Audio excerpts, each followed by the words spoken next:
World-first laws have passed federal parliament banning Australians under the age of 16 from social media. It means they won't be able to access some platforms such as Snapchat, TikTok and Instagram. Political reporter Peter Lusted has more from Parliament House. It only just passed this morning. The House of Reps had to come back today to tick off on 10 bills that had some changes in the Senate. They did that around 8:30 this morning. It passed the Senate last night with the Coalition and Labor combining to get it through, although there were a few Coalition senators, Matt Canavan and Alex Antic, who voted against it. The details, well, it's a ban for people under the age of 16 for platforms like you mentioned, Snapchat, TikTok and Instagram. It is not a ban, though, on messaging apps. Things like Facebook Messenger and WhatsApp. Under 16s will still be able to use those. Here's what the Prime Minister, Anthony Albanese, said about this world-first legislation. Platforms now have a social responsibility to ensure the safety of our kids is a priority for them.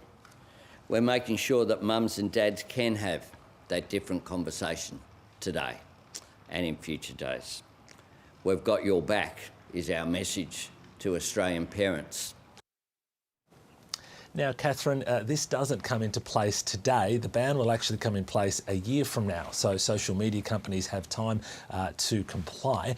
Now, how it will work? Well, it'll basically, the onus won't be on parents and it won't be on teens. The onus will be on the social media platforms to show they're taking reasonable steps to make sure kids under 16 are not on their platforms.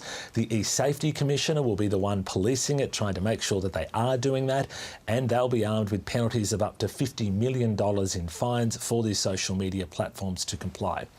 There is a big element, though, that we're not sure about yet, and that is the technical method that will be used to ensure that people are of their age, that they can use proof of age.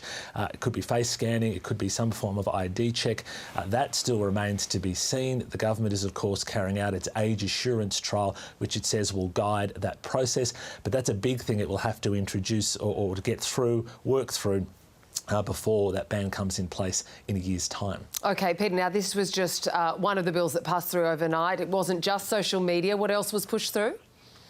Yeah, Catherine, we had 31 bills pushed through in 3 hours in the Senate, which is world record pace for the Senate. Sometimes we go a week without a bill being passed. The way Labor was able to get through so many bills in such a short space of time is it made a deal with the Greens to rush through most of those bills, and then there were other bills which the Coalition wanted to pass, and it was able to rush through those by doing that. Now, some of the bills that passed, the Future Made in Australia bill. Now, this is a bill that sees tax credits for the processing of critical minerals. It was only able to pass because of the Greens deal. The Greens said, demanded that there be none of this funding from Future Made in Australia would go to coal, oil or gas projects. Other projects or other bills to pass, Build to Rent. It's a bill that's aimed to get more affordable rental accommodation. It passed. And there were also some changes to the Reserve Bank.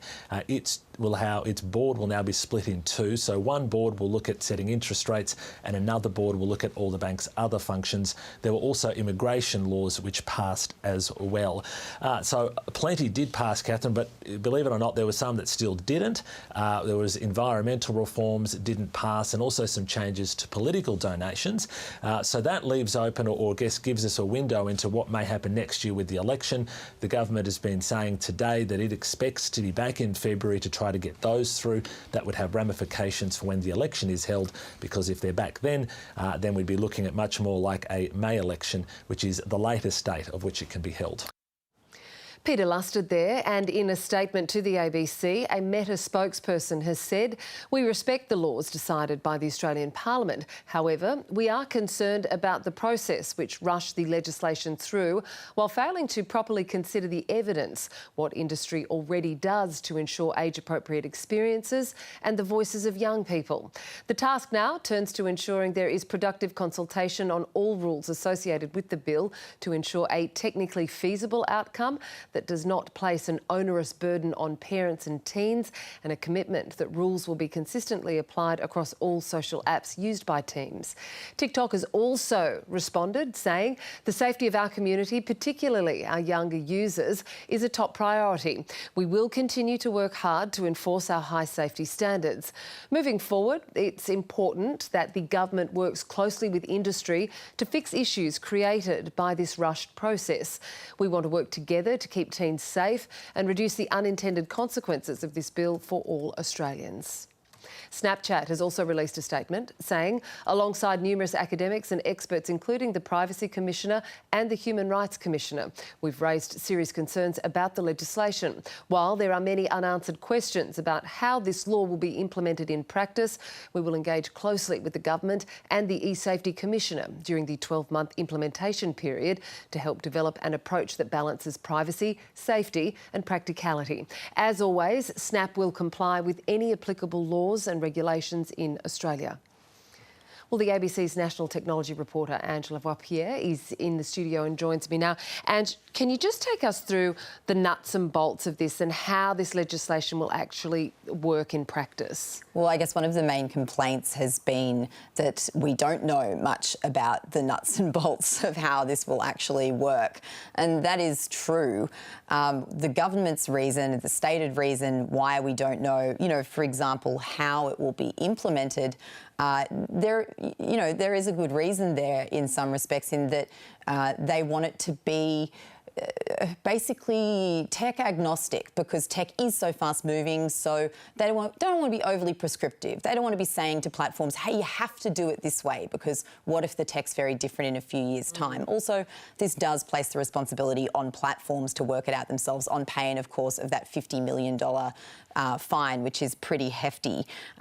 So yes, eSafety will be the one to police whether platforms have taken reasonable steps, as is laid out in that legislation.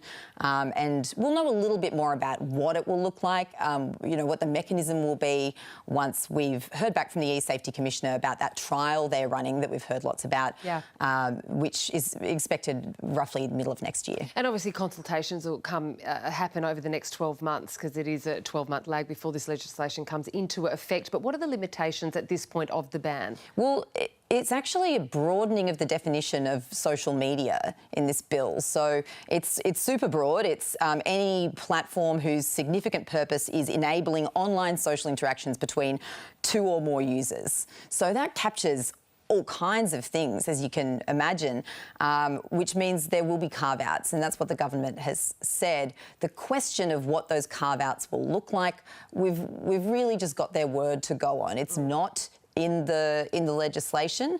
We understand that there'll be carve-outs for messaging services, for health and education. So, for example, Black Dog, or some sort of mental health app that is clearly not what they were intending to capture. That's the kind of thing that might get a carve out. But then there's, and the way that they use YouTube as well, right? And then there's the bigger platforms, and there was a lot of debate, a lot of concern coming from the coalition, for example, about Snapchat, whether Snapchat would be included or not. Now, the reality is the government has said that they want there to be a positive incentive for platforms such as Snapchat to be able to, a positive incentive for them to make their platforms safer and achieve an exemption that way. And we don't know the details. That is something that is going to be down to the Communications Minister, Michelle Rowland, if she's still in the role when this comes into effect, of course, on the other side of the election. And the Communications Minister will do it with the input of the eSafety Commissioner. But yeah, you mentioned YouTube. YouTube's an interesting one because YouTube, like Facebook, for example, they are accessible in a logged out state. So that's when, you're just using your browser and you can see quite a bit of the platform, really, in fact, YouTube, the whole platform, without sort of telling the platform anything about who you are logging in. Yes. And because they've placed the onus directly on platforms, it means that any website, any service platform that is accessible in that logged out state is in effect going to be exempt. Going in as a guest. Yeah, you're going in as a guest. Yeah, with no data associated with who you are. You're de-identified. I mean, the world is watching this. It's made headlines since the passing of the legislation overnight. It is a world first. What are some of the other countries saying while they're watching intently? Well, I mean, I always, I feel like it's important to say, because the government, for obvious reasons, is keen to say that it's a world first, and it is in some respects, but other countries have tried something very close to this. France, for example, there are a lot of jurisdictions in the US, a lot of Republican states, for example, that have implemented bans of different kinds. The difference with the Australian ban is that parents won't be able to opt their children out. It's just a blanket ban. Of course, important to remember that they won't be penalised for breaches either, and the government's been clear about that. That's what sets the Australian ban apart. But what we do see, if we look at other jurisdictions that have tried some sort of ban, it's the implementation challenge.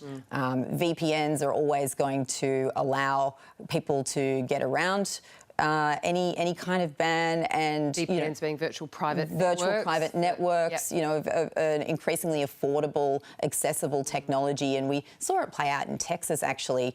There was a huge spike in the use of VPNs when they implemented an age verification requirement around access to porn. And it looked like an 80% drop in porn consumption in Texas, but actually what that was showing was that a lot of people were actually using VPNs. So, that's one scenario in terms of how this plays out. But you're right in saying that, yes, the world is watching.